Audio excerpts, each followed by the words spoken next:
Sarmiento viene, que había sido, si mal no recuerdo, embajador plenipotenciario en Estados Unidos, había estado en Nueva York, y en Nueva York ya existía el Central Park, y viene con esa idea.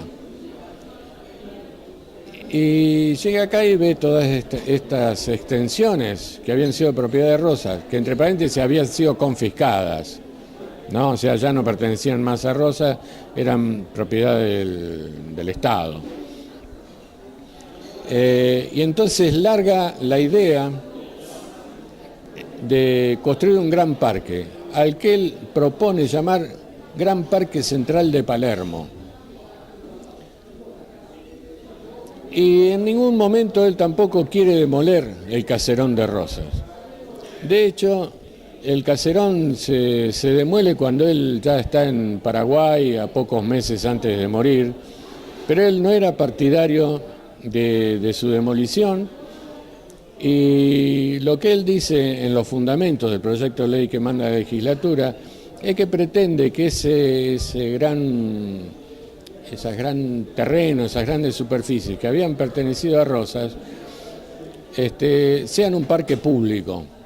O sea, pase de ser una propiedad privada a ser un parque público para Solás de todos los argentinos. Es decir, tiene todo un discurso bastante interesante Sarmiento cuando manda el proyecto de ley al Congreso Nacional. No olvidemos que ese sector de la ciudad pertenecía a la ciudad de Buenos Aires, por lo tanto decidía el Congreso Nacional qué había que hacer. Bueno, finalmente la ley es aprobada, pero para aprobarla algunos ponen condiciones. Por ejemplo, cambiarle el nombre y que no se llame Gran Parque Central de Palermo como pretendía Sarmiento, sino Parque 3 de Febrero, precisamente recordando la derrota de su antiguo poseedor, porque evidentemente quedaban muchas espinas al respecto de todos los años de guerra civil.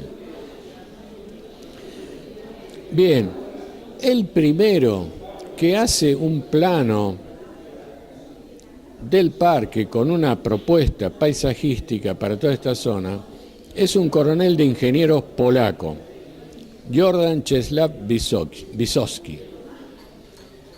Era un ingeniero militar polaco que había venido al país y se asimila inmediatamente al ejército y enseguida le dan trabajo, porque acá no había ingenieros, y menos para hacer los trabajos topográficos que realizaba Wysocki.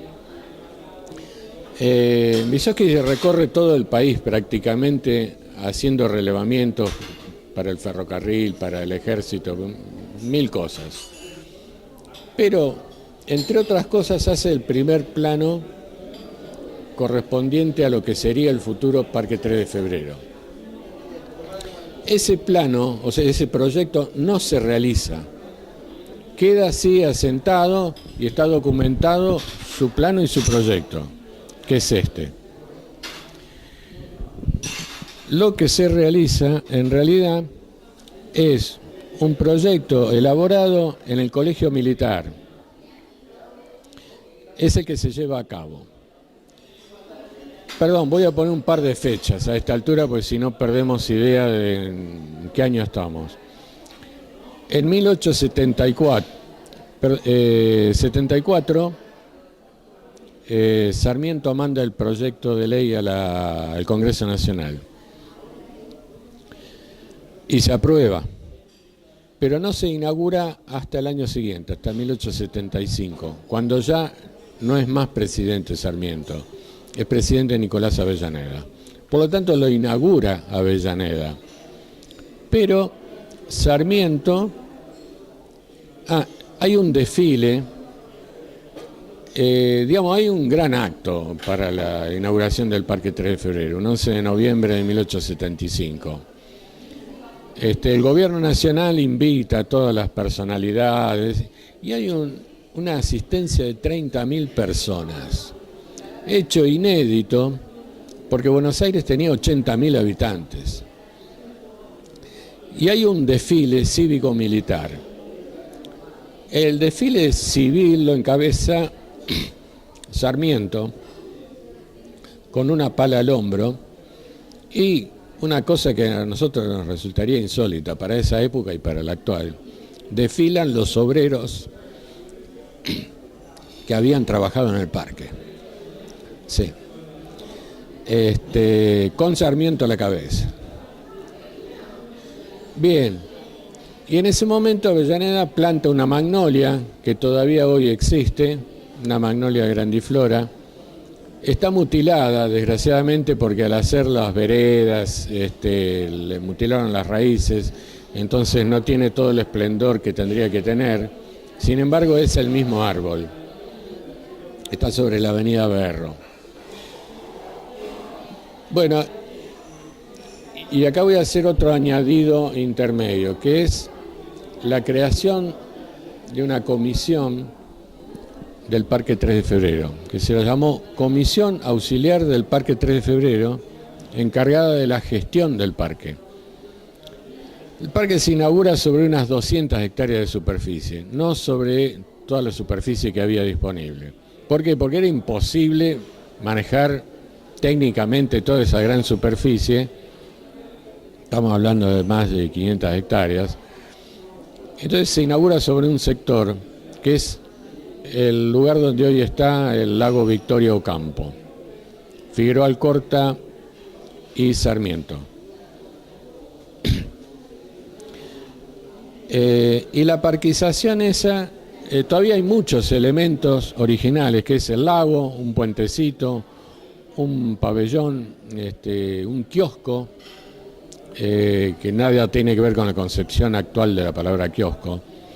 Un kiosco era un objeto circular con una cubierta y rodeado por una pequeña reja o no, que está a orillas del lago de el hoy Victoria Ocampo. Bien, y la ceremonia inaugural se hace ahí. Sarmiento desfilando con una pala al hombro, Nicolás Avellaneda de presidente plantando una magnolia y haciéndose cargo de la gestión la Comisión Auxiliar del Parque 3 de Febrero. ¿Quién la constituía esta comisión? Personalidades notables de la época, como ser muchos socios de la sociedad rural y algunos otros conocidos de Sarmiento y de la élite gobernante de ese momento. Sarmiento había nombrado por decreto esta comisión, pero había nombrado de vicepresidente para abajo. El cargo de presidente no estaba cubierto. Después de inaugurado el parque, Avellaneda se encarga de cubrir ese puesto, nombrándolo a Sarmiento presidente de la Comisión Auxiliar del Parque 3 de Febrero. Esta comisión en realidad tiene un trabajo notable, porque se ocupa de todos los temas del parque en exclusividad. Es decir, del millón de cosas que significaba seguir con un proyecto paisajístico, plantar árboles, establecer las circulaciones, había concesiones en el parque ya. Hansen era una de ellas, que era un bar, un bar de la época, no me imagino un bar actual,